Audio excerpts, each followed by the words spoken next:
Hello மக்களே, அனைவருக்கும் காலை வணக்கம். இன்றைக்கி என்னோடய காலை ரொம்ப மழையோடு தான் ஸ்டார்ட் ஆகிடுச்சு. மழை பெஞ்சிட்டு இருந்தது தெரியாமல் காலையில் ஒரு 8 மணி வரைக்கும், இப்போ தான் மணி 6 ஆகுதுன்னு படுத்து தூங்கிட்டு, அதுக்கப்புறம் பார்த்தா மணி 8.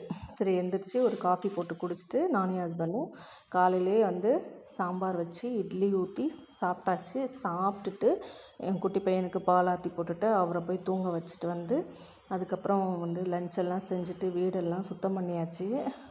பாத்திரம் சிங்கில் இருந்த பாத்திரம் எல்லாமே விளக்கிட்டேன். கேஸை ஓரளவு தொடச்சி வச்சுட்டு இன்றைக்கி லன்ச் ஒயிட் ரைஸ், அதுக்கப்புறம் தயிர், அதுக்கப்புறம் மாங்காய் இல்லை முருங்கைக்காவும் கத்திரிக்காயும் போட்ட சாம்பார், அதுக்கப்புறம் ரசம், அப்புறம் தொட்டுக்கிறதுக்கு மாங்காய், அப்புறம் இதுக்கு ஸ்வீட்டாக ஏதாவது வேணும் இல்லையா. என்னோடய ஃபேவரட், எனக்கு மாங்காவும் ரொம்ப பிடிக்கும், அதே மாதிரி தேன் மிட்டாயும் ரொம்ப பிடிக்கும். அம்மா போட்டு கொடுத்தா ஊறுகாய். உங்கள் வீட்டில் என்னென்னு மறக்காமல் கமெண்ட் பாக்ஸில் கமெண்ட் பண்ணுங்கள்.